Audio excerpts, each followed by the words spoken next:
Our sun is dying.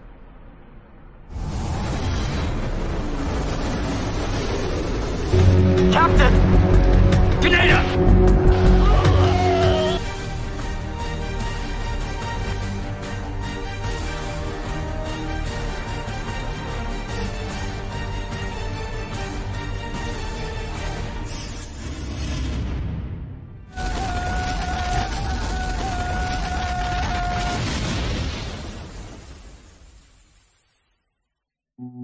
আজ আমরা দেখতে চলেছি 2007 সালে রিলিজ হওয়া একটি অসাধারণ মুভি যার নাম হলো সানশাইন।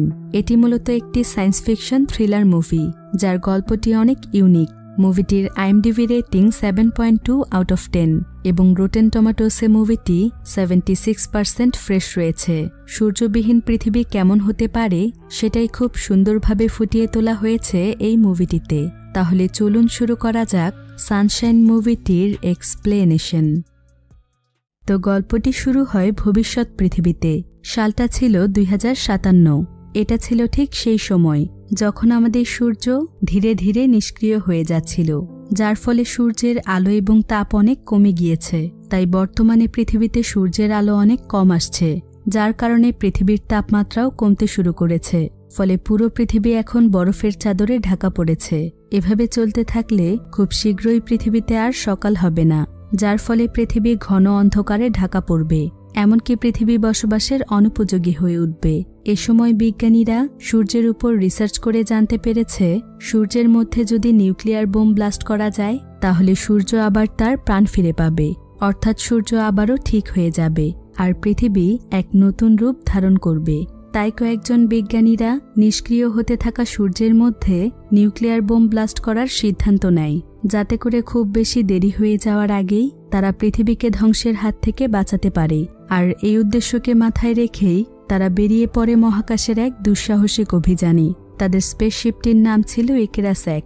তারা তাদের স্পেসশিপের মাধ্যমে সূর্যের দিকে এগিয়ে যাচ্ছিল, কিন্তু স্পেসশিপটি সূর্যের কাছে পৌঁছতে পারে না, কারণ তার আগে স্পেসশিপটি মহাকাশের বুকে হারিয়ে যায়, অর্থাৎ স্পেসশিপটিকে আর দেখা যায়নি। এই ঘটনার পর প্রায় 7 বছর কেটে যায়। এরপর থেকে বিজ্ঞানীরা আর স্পেসশিপটির কোনো খোঁজ পায়নি। এদিকে সূর্যের অবস্থাও অনেক খারাপ হয়ে গিয়েছে। পৃথিবীতে এখন সূর্যের আলো পৌঁছচ্ছেই না, অর্থাৎ পৃথিবী ধ্বংসের দিকে এগিয়ে যাচ্ছে। এই 7 বছরে বিজ্ঞানীরা নানা ধরনের রিসার্চ করেছে আর তারা একটি নতুন স্পেসশিপ তৈরি করেছে যার নাম হলো ইকেরাস 2। তবে এই স্পেসশিপটি ইকেরাস 1-এর মতো নয়, বরং এটা ছিল আরও উন্নত মানের স্পেসশিপ। নানা ধরনের রিসার্চ করে এই স্পেসশিপটিকে তৈরি করা হয়েছে। এমনকি স্পেসশিপটিকে সূর্যের তাপ থেকে রক্ষা করার জন্য তার সামনে এক ধরনের শেল্ড ব্যবহার করা হয়েছে, যেটা কিনা স্পেসশিপটিকে সুরক্ষিত রাখবে। তাছাড়া স্পেসশিপটির মধ্যে একটি বিশাল বড় গার্ডেন রয়েছে, যার মধ্যে নানা ধরনের শাকসবজি চাষ করা হয়। আসলে এই গার্ডেনটির মূল উদ্দেশ্য হল স্পেসশিপের মধ্যে থাকা সকল মানুষের জন্য অক্সিজেন সরবরাহ করা। তাছাড়া যদি কোনো কারণে তাদের খাবারের সংকট দেখা দেয় তাহলে তখন তারা এই গার্ডেনের শাকসবজি খেয়ে বেঁচে থাকতে পারবে। অর্থাৎ এই স্পেসশিপটি ছিল সম্পূর্ণ সুরক্ষিত, যেখানে কোনো কিছুরই কমতি নেই। প্রায় 7 বছর পর পৃথিবীর এক্সপার্ট সায়েন্টিস্টরা এই দুঃসাহসিক অভিযানের দ্বিতীয় মিশন শুরু করে। এই মিশনে বিভিন্ন ইন্টারন্যাশনাল সায়েন্টিস্টরা অংশগ্রহণ করেছে, অর্থাৎ কয়েকটি দেশ থেকে বাছাই করে এই সায়েন্টিস্টদেরকে নেওয়া হয়েছে। তারা ছিল মোট 8 জনের একটি টিম। এখানে ক্যাপ্টেনের দায়িত্বে রয়েছে ক্যানাডো, যে কিনা সবকিছুর দেখাশোনা করে। ইঞ্জিনিয়ারের দায়িত্বে রয়েছে মেইস। স্পেসশিপের কোনো যান্ত্রিক সমস্যা হলে মেইসের কাজ হলো সেটাকে ঠিক করা। ন্যাভিগেটরের দায়িত্বে রয়েছে ট্রে। তার কাজ হলো স্পেসশিপের অবস্থানের দিকে খেয়াল রাখা, এমনকি স্পেসশিপটি কখন কোথায় পৌঁছবে সেই তথ্যগুলো পাইলটকে জানানো। ফিজিশিয়ানের দায়িত্বে রয়েছে ক্যাপা। তার কাজ হলো সেখানকার সকলের স্বাস্থ্যের দিকে খেয়াল রাখা। ডক্টরের দায়িত্বে রয়েছে সার্লি, যে কিনা কেউ অসুস্থ হলে ট্রিটমেন্ট দিয়ে থাকে। বায়োলজিস্টের দায়িত্বে রয়েছে কোরাজন। কোরাজন সেখানকার গার্ডেনটির দেখাশোনা করে, এমনকি সেখানে ঠিকমতো অক্সিজেন সরবরাহ হচ্ছে কিনা এবং সবাই ঠিকমতো খাবার পাচ্ছে কিনা সেটা দেখারও দায়িত্ব ছিল তার উপর। ফার্স্ট অফিসারের দায়িত্বে রয়েছে হার্ভি এবং পাইলটের দায়িত্বে রয়েছে ক্যাসি, অর্থাৎ সে স্পেসশিপটিকে চালায়। এমনই 8 জন ইন্টারন্যাশনাল বিজ্ঞানীরা তাদের সঙ্গে একটি নিউক্লিয়ার বোম নিয়ে সূর্যকে বাঁচানোর অভিযানে বেরিয়ে পড়ে। এরপর প্রায় 16 মাস কেটে যায়। এখনও তারা তাদের স্পেসশিপেই রয়েছে।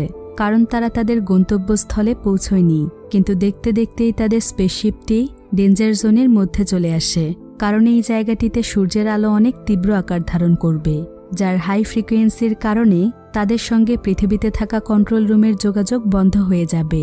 এ কারণে স্পেসশিপে থাকা 8 জনকেই 24 ঘন্টা সময় দেয়া হয়, আর এই সময়ের মধ্যেই তারা যদি চায় তাহলে তাদের কাছের মানুষের জন্য পৃথিবীতে যে কোনো বার্তা পাঠাতে পারে, কারণ 24 ঘন্টা পর তাদের কমিউনিকেশন নষ্ট হয়ে যাবে।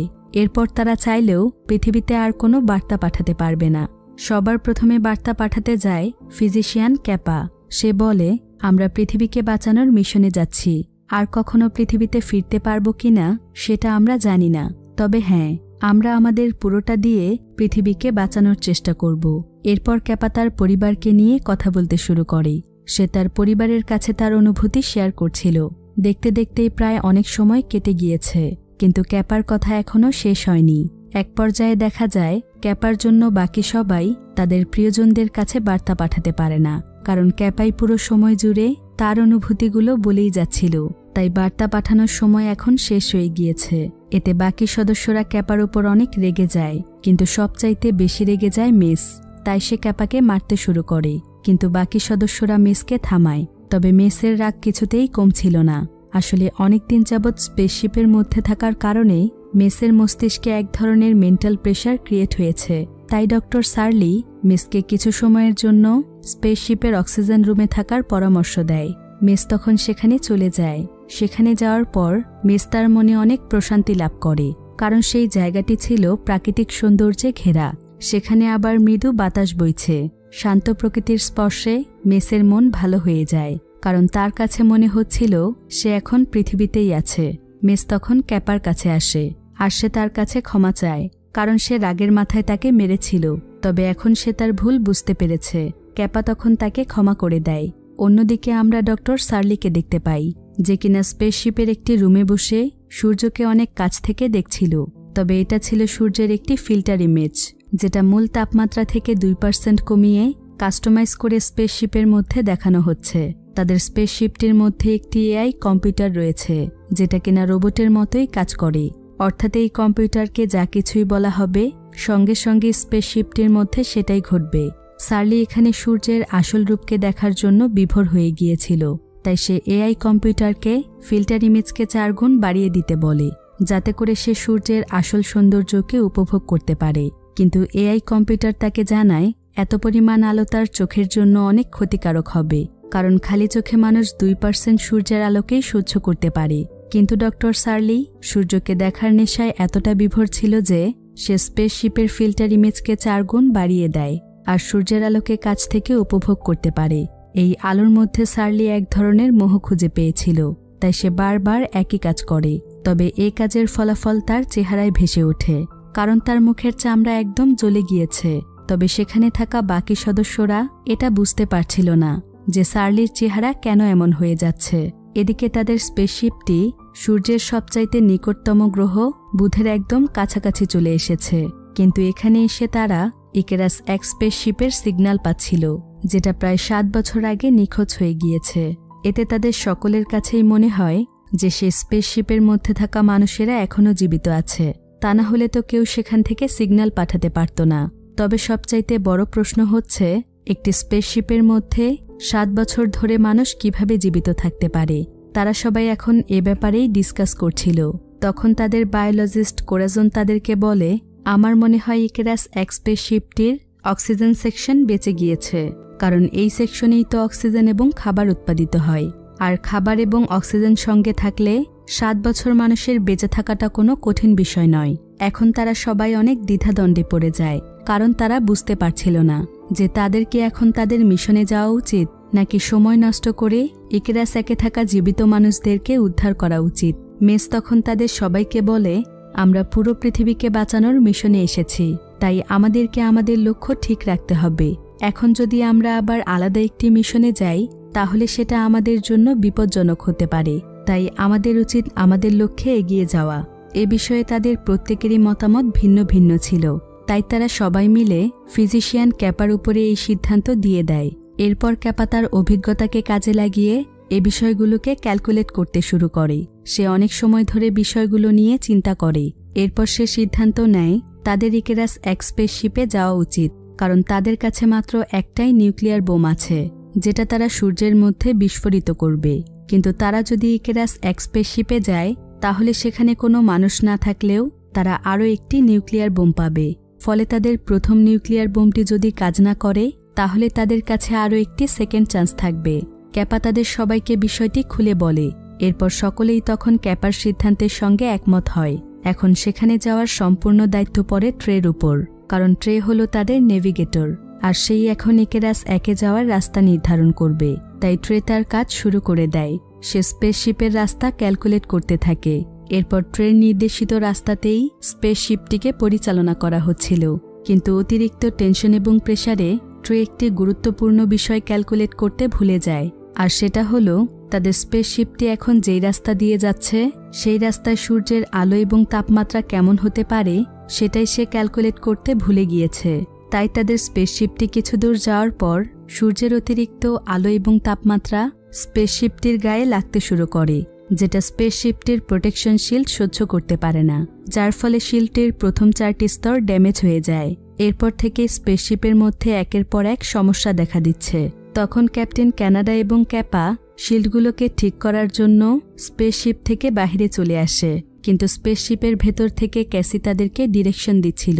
আসলে তারা চাইছিল প্রোটেকশন শিল্ডটিকে উল্টো দিকে ঘুরিয়ে দিতে, যাতে করে শিল্ডটির উপর ছায়া পড়ে এবং শিল্ডটির যেন আর কোনো ক্ষতি না হয়। তাছাড়া তারা এই ছায়ার মাধ্যমে প্যানেলের উপর দিয়ে শিল্ডটির কাছে যাবে, আর তারা শিল্ডটির ড্যামেজ হওয়া 4টি স্তরকে রিপেয়ার করবে। তাই তাদের প্ল্যান অনুযায়ী স্পেসশিপের ডিরেকশন ঘুরিয়ে দেয়া হয়, কিন্তু এতে করে আরও বড় ধরনের সমস্যা দেখা দেয়। আসলে তাদের স্পেসশিপের মধ্যে একটি কমিউনিকেশন টাওয়ার ছিল। স্পেসশিপের ডিরেকশন ঘুরিয়ে দেওয়ার কারণে সেই টাওয়ারটি আঘাতপ্রাপ্ত হয়, আর সঙ্গে সঙ্গেই টাওয়ারটি ডিস্ট্রয় হয়ে যায়। এদিকে সূর্যের রিফ্লেকশন এবং তাপমাত্রা স্পেসশিপটির এক প্রান্তে প্রবেশ করতে শুরু করে। পরিস্থিতি তখন আরও বেশি খারাপ হয়ে যায় যখন এই রিফ্লেকশন এবং তাপমাত্রা স্পেসশিপের অক্সিজেন রুমে ঢুকে পড়ে, কারণ তাপমাত্রা এবং অক্সিজেনের সংস্পর্শে সেখানে আগুন লেগে যায়। ফলে পুরো অক্সিজেন গার্ডেন ডিস্ট্রয় হয়ে যায়, এমনকি আগুন চারিদিকে ছড়িয়ে পড়তে থাকে। তখন তারা স্পেসশিপের মধ্য থেকে সকল অক্সিজেন বাইরে রিলিজ করে দেয়, যাতে করে আগুন পুরো স্পেসশিপে ছড়িয়ে পড়তে না পারে। তাদের স্পেসশিপটিতে যেহেতু এআই কম্পিউটার রয়েছে, তাই এআই কম্পিউটার বুঝতে পারে স্পেসশিপটি এখন ডেঞ্জার জোনের মধ্যে রয়েছে। তাই সঙ্গে সঙ্গেই সে স্পেসশিপের কন্ট্রোল তার নিজের মধ্যে নিয়ে নেয়, যার ফলে স্পেসশিপটি তার অরিজিনাল মিশনের দিকে ফিরে যেতে থাকে, যাতে করে স্পেসশিপটির আর কোনো ক্ষতি না হয়। অর্থাৎ স্পেসশিপটি এখন মানুষের কন্ট্রোলে নেই। কিন্তু কানাডা এবং ক্যাপা তো এখনও বাহিরেই রয়েছে, যারা কিনা স্পেসশিপটির প্যানেল ঠিক করছে। আর এখন যেহেতু স্পেসশিপটি আবার ঘুরে যাচ্ছে, তাই কানাডা এবং ক্যাপা খুব অল্প সময়ের মধ্যে সূর্যের তীব্র আলো এবং তাপমাত্রার সংস্পর্শে আসতে চলেছে। এতে করে তাদের মৃত্যুও হতে পারে। সেখানে তারা তাদের ব্যালেন্স হারিয়ে ফেলছিল। এদিকে ক্যাপ্টেন কানাডো শিল্ডগুলোকে ঠিক করতে করতে প্যানেলের একদম শেষ প্রান্তে চলে এসেছে, কিন্তু ক্যাপা কোনো মতে স্পেসশিপটির ভেতরে চলে আসে। এখন স্পেসশিপের বাইরে কানাডো রয়েছে, তাই কানাডোকে তো বাঁচাতে হবে, কিন্তু সেটা করতে হলে প্রথমে স্পেসশিপটিকে তাদের নিজেদের কন্ট্রোলে আনতে হবে। তাই পাইলট কেসি ইঞ্জিনিয়ার মেসকে বলে, তুমি যেভাবেই হোক স্পেসশিপটিকে আমাদের কন্ট্রোলে নিয়ে এসো। আসলে এখন স্পেসশিপটিকে তাদের কন্ট্রোলে আনতে হলে একটি কোডের প্রয়োজন, যেটা শুধুমাত্র ইঞ্জিনিয়ার মেস জানে। কিন্তু মেস সেই কোডটিকে বলতে চায় না, কারণ মেসের কাছে একজন মানুষের জীবনের চাইতে তাদের মিশনটাই সবচেয়ে বড় ছিল। তাই সেও চাইছিল তাদের স্পেসশিপটি মিশনের দিকে এগিয়ে যাক, কিন্তু কেসি তাকে অনেক বুঝিয়ে রাজি করায়। তবে মেস প্রথমে রাজি হলেও পরবর্তীতে তার সিদ্ধান্ত পাল্টে যায়। তাই মেসকে সবাই ভুল বুঝছিল। কিন্তু মেস এখানে ক্যাপ্টেন কানাডোকে বলে, আমরা এখানে পুরো পৃথিবীর মানুষকে বাঁচানোর মিশনে এসেছি। এমনকি এখানে আসার সময় আমরা আমাদের জীবনের মায়া ত্যাগ করে দিয়েছি, তাই মৃত্যুকে আমরা ভয় পাই না। এখন যদি আমরা তোমাকে বাঁচাতে যাই, তাহলে পুরো স্পেসশিপটি পুড়ে যাবে। এতে আমরা হয়তো সকলেই মারা যাব, তবে আমরা মারা গেলেও কোনো আফসোস থাকতো না যদি আমরা আমাদের মিশনটিকে কমপ্লিট করতে পারতাম। এখন তুমি যদি তোমার জীবন বাজি রাখতে পারো, তাহলে আমরা সবাই বেঁচে যাব। এমনকি আমরা আমাদের স্বপ্নের মিশনটিকে কমপ্লিট করতে পারবো। এতে পুরো পৃথিবীর মানুষ বেঁচে যাবে। এখন সিদ্ধান্ত তোমার। ক্যাপ্টেন ক্যানাডো তখন বুঝতে পারে তাদের কাছে সবচাইতে মূল্যবান হলো তাদের মিশন, আর তার একটি জীবনের বিনিময়ে যদি পুরো পৃথিবী বেঁচে যায় তাহলে সে মৃত্যুর জন্যও প্রস্তুত আছে। ক্যানাডো তখন মেসকে তাদের স্পেসশিপটিকে অরিজিনাল মিশনের দিকে নিয়ে যেতে বলে। মেসও তখন সেটাই করে। ফলে দেখতে দেখতেই ক্যানাডো সূর্যের জ্বলন্ত অগ্নিশিখার মধ্যে হারিয়ে যায়, অর্থাৎ সেখানেই ক্যানাডোর মৃত্যু হয়। এতে সকলেই অনেক কষ্ট পেলেও তাদের হাতে আর কোনো উপায় ছিল না। মৃত্যুর আগে ক্যানাডো স্পেসশিপের প্রোটেকশন শিল্ডটিকে ঠিক করে দিয়েছে, তবে এখনও কিন্তু তাদের সমস্যা শেষ হয়ে যায়নি। তাদের কাছে এখন খুব অল্প পরিমাণে অক্সিজেন ছিল, এমনকি তাদের কাছে পর্যাপ্ত পরিমাণ খাবারও ছিল না, কারণ তাদের সম্পূর্ণ অক্সিজেন গার্ডেন ডিস্ট্রয় হয়ে গিয়েছে। তাই তারা এখানে খুব বেশি দিন সার্ভাইভ করতে পারবে না। ফলে তারা সকলেই অনেক দুশ্চিন্তায় পড়ে যায়। এদিকে নেভিগেটর ট্রে এসব কিছুর জন্য তার নিজেকেই দোষী মনে করছিল, কারণ সে যদি সেদিন সূর্যের আলো এবং তাপমাত্রাকে ক্যালকুলেট করতে ভুলে না যেত তাহলে এসব কিছুই হতো না। তাই ট্রে নিজেকে ক্ষমা করতে পারছিল না, যার ফলে সে কয়েকবার আত্মহত্যা করারও চেষ্টা করে। তাই সেদিন সবাই মিলে তাকে ঘুমের ওষুধ খাইয়ে ঘুম পাড়িয়ে দেয়। এরপর তারা সবাই সিদ্ধান্ত নেয় আবারও তারা ইকেরাস 1-এর দিকে যাবে, কারণ সেখানে হয়তো তারা খাবার এবং অক্সিজেন পেতে পারে। সেখানে যদি তারা না যায় তাহলে তারা অক্সিজেনের অভাবেই মারা যাবে। তবে এবার আর কোনো ভুল করা যাবে না। তাই ট্রে এবার সূর্যের আলো এবং তাপমাত্রাকে খুব ভালোভাবে ক্যালকুলেট করে। এরপর সবাই মিলে তাদের স্পেসশিপটিকে একটি সুরক্ষিত জায়গার মধ্য দিয়ে ইকেরাস 1-এর কাছে নিয়ে যায়। তারা তাদের স্পেসশিপটিকে ইকেরাস 1-এর সঙ্গে কানেক্ট করে ফেলে। এরপর মেস, হার্বি, ক্যাপা এবং সার্লি ইকেরাস 1 স্পেসশিপে প্রবেশ করে। সেখানে অনেক অন্ধকার ছিল, এমনকি ধুলোবালি দিয়ে চারিদিক ভর্তি হয়ে গিয়েছে। তারা ধীরে ধীরে স্পেসশিপটির ভেতরে প্রবেশ করে। হার্বি এখানে দেখতে পায় এখানকার অক্সিজেন গার্ডেন এখনও সুরক্ষিত আছে। সে তখন ক্যাসি এবং বাকি সবাইকে এই কথা জানায়। এতে তারা সকলেই অনেক খুশি হয়ে যায়। এদিকে ডক্টর সার্লি একটি আলাদা রুমে আসে, আর সেখানে সে 3 জন বিজ্ঞানীকে দেখতে পায়, যারা কিনা 7 বছর আগেই মারা গিয়েছে। তাদেরকে দেখেই বোঝা যাচ্ছিল সূর্যের প্রচণ্ড তাপে তারা পুড়ে মারা গিয়েছে। হয়তো তাদের প্রোটেকশন শিল্ডটি ডিস্ট্রয় হয়ে গিয়েছিল। তারা 4 জনই ইকেরাস 1-কে ঘুরে ঘুরে দেখছিল, কিন্তু হঠাৎ করেই সেখানে একটি বিস্ফোরণ ঘটে। এতে তাদের স্পেসশিপটি ইকেরাস 1 থেকে ডিসকানেক্ট হয়ে দূরে সরে যাচ্ছিল। এতে তারা সকলেই অনেক আতঙ্কিত হয়ে পড়ে। ক্যাসি তখন তাদের 4 জনকে যত তাড়াতাড়ি সম্ভব তাদের স্পেসশিপটিতে ফিরে আসতে বলে, কিন্তু ততক্ষণে স্পেসশিপটি অনেক দূরে চলে যায়। এখন ইকেরাস 1 থেকে তাদের স্পেসশিপে পৌঁছতে স্পেস স্যুটের প্রয়োজন, কারণ স্পেস স্যুট ছাড়া বাহিরে বের হলে তারা সবাই মহাশূন্যে ভেসে যাবে। এদিকে ইকেরাস 1-এ মাত্র একটাই স্পেস স্যুট ছিল। তখন তারা সবাই সিদ্ধান্ত নেয় তারা এই স্পেস স্যুটটি ক্যাপাকে দেবে, কারণ বোমের ব্যাপারে ক্যাপাই সবচাইতে ভালো জানে এবং তাদের মধ্যে সবচাইতে সাহসী হলো ক্যাপা। তাই তাদের সকলেরই বিশ্বাস ছিল তারা যদি মারাও যায় তারপরও যেন ক্যাপা বেঁচে থাকে, কারণ ক্যাপাই পারবে সূর্যের মধ্যে নিউক্লিয়ার বোম ব্লাস্ট করতে। তাই তারা ক্যাপাকে স্পেস স্যুটটি পরতে দেয়। এদিকে মেস এবং হার্বি সেখানে কিছু ফয়েল পেপার খুঁজে পায়। তখন তারা নিজেদেরকে সেই ফয়েল পেপারে পেঁচিয়ে নেয়, যেটা কিছুটা হলেও স্পেস স্যুটের মতোই কাজ করবে। কিন্তু ডক্টর সার্লি সেখানেই থেকে যায়, কারণ হার্বি এবং মেসকে এখান থেকে বের হওয়ার জন্য নিচ থেকে কারো সাপোর্টের প্রয়োজন। তাই সার্লি এই দায়িত্বটি পালন করতে চায়। এরপর মেস এবং হার্লি ক্যাপাকে শক্ত করে ধরে, আর সার্লি পেছন থেকে তাদের 3 জনকে উপরে ঠেলে দেয়। এরপর তারা তাদের স্পেসশিপের দিকে এগিয়ে যেতে থাকে। মেস এবং ক্যাপা কোনো মতে তাদের স্পেসশিপে পৌঁছে গেলেও ক্যাপার কাছ থেকে হার্বির হাত ছুটে গিয়েছিল, তাই সে মহাশূন্যে ভেসে যায়, আর অতিরিক্ত ঠান্ডায় সে অল্প সময়ের মধ্যেই মারা যায়।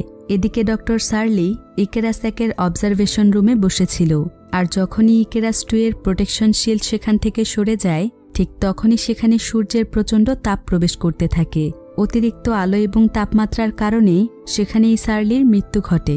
এখন শুধুমাত্র তারা 5 জন বেঁচে আছে, কিন্তু কোরাজন এখানে তাদেরকে জানায় তাদের স্পেসশিপটিতে মাত্র 4 জন মানুষের বেঁচে থাকার মতো অক্সিজেন রয়েছে। সেটাও আবার খুব বেশি সময় থাকবে না, কিন্তু তাদেরকে তো সূর্যের কাছে পৌঁছতে হবে, আর সেখানে পৌঁছতে হলে তাদের মধ্যে একজনকে মরতে হবে। এরপর তারা 4 জন এক হয়ে যায়, আর তারা ট্রেকে মেরে ফেলার সিদ্ধান্ত নেয়, কারণ ট্রের ভুলের কারণেই তাদের স্পেসশিপের অক্সিজেন গার্ডেনটি নষ্ট হয়ে গিয়েছে। তারা তখন ট্রেকে মারতে যায়, কিন্তু তারা দেখতে পায় ট্রে অলরেডি আত্মহত্যা করে মারা গিয়েছে। এদিকে তাদের স্পেসশিপটি সূর্যের অনেক কাছে চলে আসে। ক্যাপা তখন বুঝতে পারে তার প্রস্তুতি নেওয়ার সময় হয়ে গিয়েছে, কারণ খুব অল্প সময়ের মধ্যে তাকে সূর্যের ভেতরে নিউক্লিয়ার বোম ব্লাস্ট করতে হবে। তাই সে নিউক্লিয়ার বোমের রুমে বসে বিভিন্ন বিষয় সম্পর্কে ক্যালকুলেট করছিল, যাতে করে সে তার কাজে সফল হতে পারে। এদিকে তাদের স্পেসশিপ থেকে অক্সিজেনের পরিমাণ কমে যাচ্ছিল, ফলে এক এক করে তারা সবাই অক্সিজেনের অভাবে মারা যায়। কিন্তু ক্যাপা এখনও জীবিত ছিল, কারণ সে যেই রুমটির মধ্যে রয়েছে সেটা তুলনামূলকভাবে অনেক বড়, ফলে সেখানে বেশি পরিমাণে অক্সিজেন ছিল। তবে সূর্যের একদম কাছে পৌঁছতে পৌঁছতে এই অক্সিজেন থাকবে কিনা তাতে সন্দেহ রয়েছে। কিন্তু দেখতে দেখতে স্পেসশিপটি সূর্যের একদম কাছে চলে আসে, আর ক্যাপাও তার বোম নিয়ে প্রস্তুত হয়ে যায়। সে যেভাবেই হোক পৃথিবীকে বাঁচাবেই। এরপর সে সূর্যের সারফেসের সামনে দৌড়ে চলে আসে, আর কোনো মতে সে বোমটিকে সূর্যের মধ্যে দিয়ে দেয়। ফলে সূর্যের তাপমাত্রার সংস্পর্শে এসে সঙ্গে সঙ্গেই বোমটি ব্লাস্ট হয়ে যায়। ফলে সূর্যের আলো এবং তাপমাত্রা চারিদিকে বিক্ষিপ্ত হতে থাকে। ক্যাপা এখানে শেষবারের মতো সূর্যকে দেখে নেয়, আর সে সূর্যের উত্তপ্ত লাভার মধ্যে হারিয়ে যায়। কিন্তু ক্যাপার কাছে কোনো কিছুই অনুভব হচ্ছিল না, বরং সে মনে মনে অনেক আনন্দ পাচ্ছিল, কারণ তার জীবন চলে গেলেও তো পৃথিবীর মানুষেরা বেঁচে যাবে। সে তো এটাই চেয়েছিল। এ কথাগুলো চিন্তা করেই সে তার মনে প্রশান্তি পাচ্ছিল। সেখানেই ক্যাপার মৃত্যু ঘটে। কিন্তু ক্যাপা এই দুঃসাহসিক অভিযানকে সফল করেছে। পরের দৃশ্যে আমরা পৃথিবীকে দেখতে পাই, যেখানে ক্যাপার বোন লিলি ক্যাপার পাঠানো শেষ বার্তাটি দেখছিল। লিলি এখনও তার একমাত্র ভাইয়ের কোনো খবর পায়নি। সে এটাও জানে না তার ভাই এবং তার সঙ্গীরা এই দুঃসাহসিক অভিযানে সফল হয়েছে কিনা। ঠিক এমন সময় আকাশে বহু বছর পর সূর্য উঁকি দেয়, আর সূর্যের সোনালি রোদ মৃদুভাবে চারিদিকে ছড়িয়ে পড়ে। লিলি এতেই বুঝে যায় তার ভাই এবং তার সঙ্গীরা তাদের দুঃসাহসিক এই অভিযানে সফল হয়েছে। তারা তাদের জীবনকে বাজি রেখে পৃথিবীকে দিয়েছে এক নতুন জীবন, আর মানুষের মনে জাগিয়েছে বেঁচে থাকার এক নতুন উদ্দীপনা। এই 8 জন নভোচারী প্রমাণ করেছে মানুষের ইচ্ছে থাকলে সবকিছুই সম্ভব।